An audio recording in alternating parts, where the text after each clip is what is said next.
俄最新潜艇突现日本领海，美将军称强于弗吉尼亚级。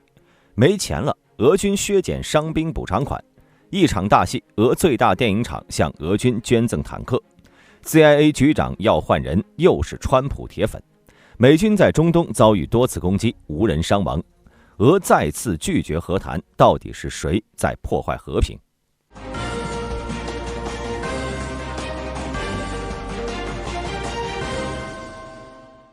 ？2024年11月，日本防卫省确认4艘俄罗斯海军舰艇，其中包括一艘核动力亚森级攻击潜艇，穿越北海道与萨哈林岛之间的宗谷海峡，进入日本海。这是日本自亚森级潜艇服役以来首次确认该型号潜艇的现身。这一消息引发了国际社会对俄海军战略意图的广泛关注，尤其是在俄乌战争的焦灼阶段，俄罗斯为什么选择派遣其最先进的核潜艇前往日本领海？俄罗斯的亚森级潜艇是俄海军目前最先进的核动力巡航导弹潜艇。该潜艇的系列设计始于1980年代，由马拉基特海洋工程设计局主导，建设则由俄罗斯的塞夫马什造船厂负责。尽管最初的设计工作预计在1985年完成，但由于资金问题和多次项目延期，首艘亚森级潜艇直到2013年才正式服役。除了第一艘谢尔多夫号之外，俄罗斯还计划建造更多的改进版的亚森 M 级潜艇，其中喀山号在2021年正式服役，后续还有多艘正在建造中。亚森级潜艇采用了核动力驱动，具备较强的隐身能力和强大的打击力量。其设计理念不仅延续了阿库拉级和阿尔法级潜艇的基础，还结合了新的技术，主要用于执行核打击和常规攻击任务，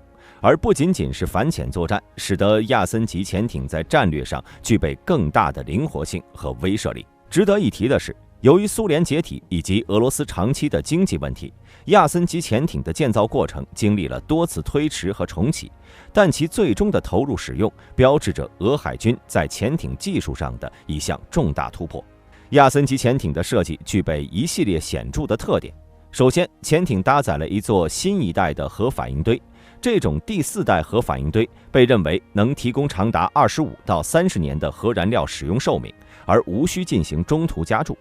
此外，潜艇采用了先进的流体动力设计，使得其噪音水平大幅降低。与前代潜艇相比，亚森级潜艇的静音性能得到了显著提升，使其在水下的隐蔽性得到了大幅增强。美国海军欧洲部队司令福格海军上将曾称，亚森级潜艇的噪音水平已接近美国海军的海狼级潜艇，而在一些情况下甚至超过了弗吉尼亚级。亚森级潜艇的武器系统同样强大，潜艇可以装备多种类型的巡航导弹，包括卡利波尔系列、鹰击系列导弹，甚至未来可能配备超音速锆石导弹。每艘潜艇配备有24到40枚垂直发射的巡航导弹，能够针对海上目标、陆地目标以及潜艇进行打击。此外，亚森级还装备了先进的声纳系统，其中包括具有全方位探测能力的 MGK600 声纳。相比之下，美国的弗吉尼亚级潜艇主要依赖传统的声纳系统，虽然性能上也十分出色，但在隐身性和打击范围上稍显逊色。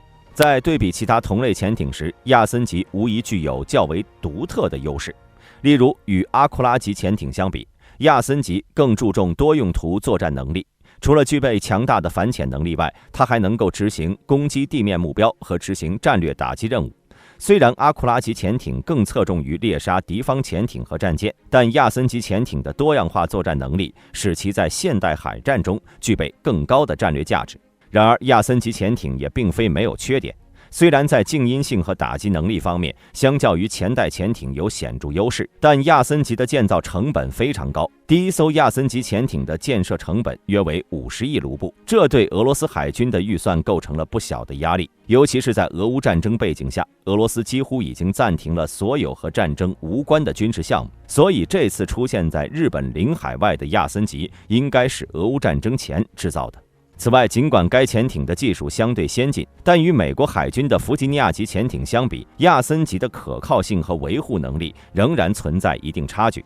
事实上，这不是亚森级首次出现在公众面前。今年6月份，俄罗斯舰队出访古巴，就被人拍下照片，其潜艇外壳的消音砖出现了大量脱落，这些脱落的部分会让潜艇和海水摩擦，产生更高的噪音。因此，在实际条件下，亚森级的静音水平是有待考究的。在俄乌战争持续的背景下，俄罗斯将亚森级核潜艇派遣到日本海，体现了其在全球舞台上的强硬立场。这一举动不仅是为了向西方，特别是北约和美国展示俄海军的强大实力，也是在强化其在亚太地区的战略影响力。日本作为美国的战略盟友，其海上防御力量一直是俄罗斯关注的重点。派遣亚森级核潜艇进入日本海，俄罗斯显然是在向日本及其盟友传递强硬的军事信号，尤其是在俄乌战争进入关键阶段，俄罗斯希望通过增强其在亚太地区的军事存在来对抗美国在全球范围内的军事压力。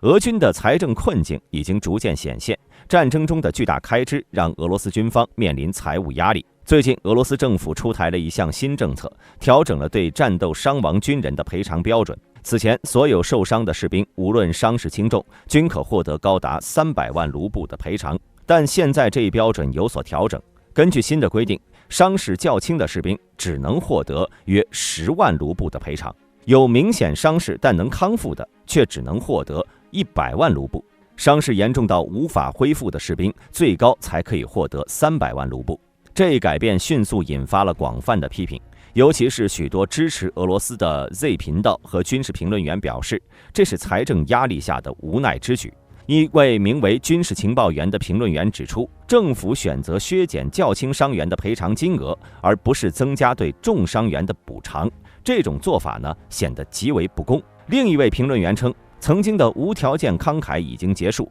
这标志着政府在战争中的财政支出将更加严格。与此同时，俄罗斯在乌克兰的战斗损失也在持续增加。根据公开数据，俄军在与乌克兰战争中损失至少3549辆坦克，这一数字还可能更高，因为许多损失未能得到全面确认。由于现代坦克损失惨重，俄罗斯甚至开始动用一些旧式的电影道具坦克来填补装甲兵力的空缺。俄罗斯著名的电影制作公司莫斯科电影制片厂将其仓库中的28辆 T55和8辆 PT76轻型坦克捐赠给了俄军，尽管这些坦克的使用价值非常有限。尽管莫斯科电影制片厂捐赠的坦克数目不到俄军损失的2%，而且这些坦克的年限较长，但它们依然成为了俄军补充战斗力的一部分。比如 T55坦克和 PT76轻型坦克虽然在现代战争中不具备竞争力了，但它们仍然能用作对付轻型车辆或者在战场上充当诱饵。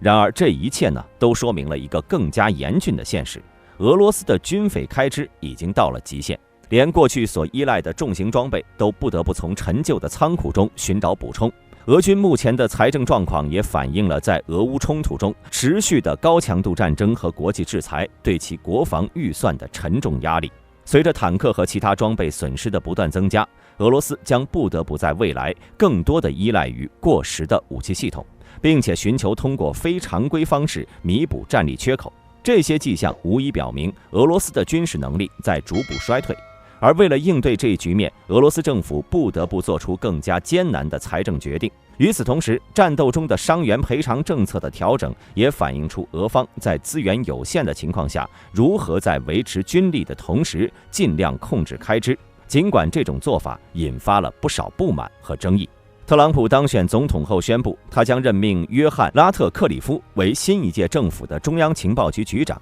拉特克里夫曾经在特朗普总统的第一任期内担任国家情报总监，领导美国情报机构应对新冠疫情以及外国干预2020年美国总统选举等重大挑战。鉴于他在情报领域的经验，拉特克里夫被认为是一个更为传统的选择，尽管特朗普的部分支持者曾提议其他亲信人选。作为国家情报总监，他曾在2020年总统选举前夕召开新闻发布会，指控伊朗在干扰选民的电子邮件活动中扮演了重要角色。此外，他还曾解密有关俄罗斯干涉2016年美国选举的情报而备受争议。尽管他自己承认这些信息未经过验证，民主党人对这一行为表示强烈反对，认为这是一起政治化情报的举动。拉特克里夫在国会的表现也为他赢得了极高的知名度。2019年，他成为特朗普弹劾案件中的坚定辩护者，参与了总统首次弹劾案的辩护工作，并在弹劾听证会上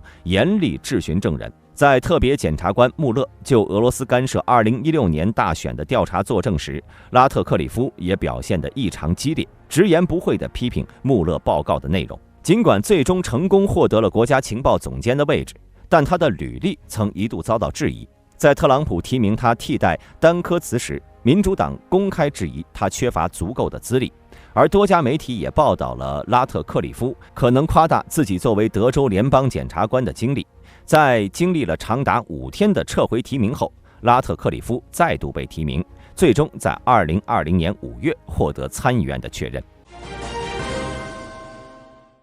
上周，美国在中东的军事力量遭遇多方袭击。周一，美国海军驱逐舰斯托克戴尔号和斯普鲁恩斯号在红海和亚丁湾的巴布曼德布海峡经过时，遭遇伊朗支持的也门胡塞武装叛军的袭击。五角大楼表示，袭击使用了至少8架攻击性无人机、5枚反舰导弹和3枚反舰巡航导弹，所有这些导弹和无人机都被成功拦截。五角大楼发言人空军少将帕特莱德称，这些舰艇没有受损，人员也没有伤亡。随后，美国军队对胡塞叛军在也门的一些储存设施进行了打击，这些地方存放着各种先进常规武器。同样在上周，伊朗支持的武装分子使用无人机和火箭弹，在叙利亚袭击了驻叙美军的一个基地。不过，这些袭击并没有造成美军人员伤亡。莱德表示，中央司令部采取了适当的反应措施，保护了我们的部队，并明确传达一个信息：对我们部队的攻击是不能容忍的。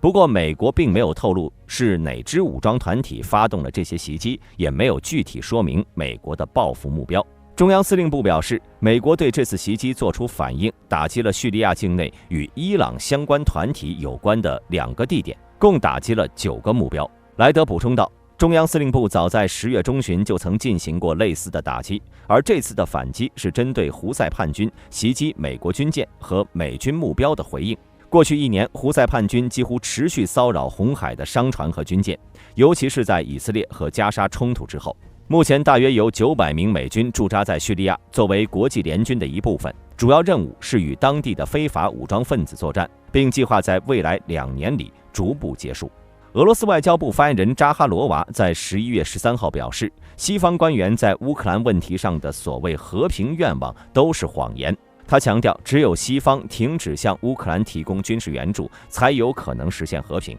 这表明俄罗斯仍然坚持认为，西方必须终止对乌克兰的军事支持，才能开启和平谈判。俄罗斯外长拉夫罗夫同样在11月13号表示，特朗普的当选不会根本改变美国在乌克兰问题上的立场。任何建议冻结战线的提案，比2014年俄乌冲突后达成的偏向俄罗斯的明斯克协议还要更糟。拉夫罗夫事先否定冻结战线的提议，进一步表明俄罗斯并不打算在谈判中软化立场或者提出让步，仍坚持全面让乌克兰屈服的目标。正如普京2024年6月所明确表述的那样，扎哈罗娃和拉夫罗夫的言论也曾与普京近期假装对尝试恢复美俄关系的表现相悖。这些言论恰逢特朗普政府准备任命乌克兰和平特使的背景下，可以看出川普试图通过外交途径来迫使俄罗斯停战，可行性较低。想要终止俄罗斯侵略的野心，必须通过坦克和导弹让其腾行。本期视频到此结束，欢迎各位在评论区留言讨论。我是大兵，我们下期再见。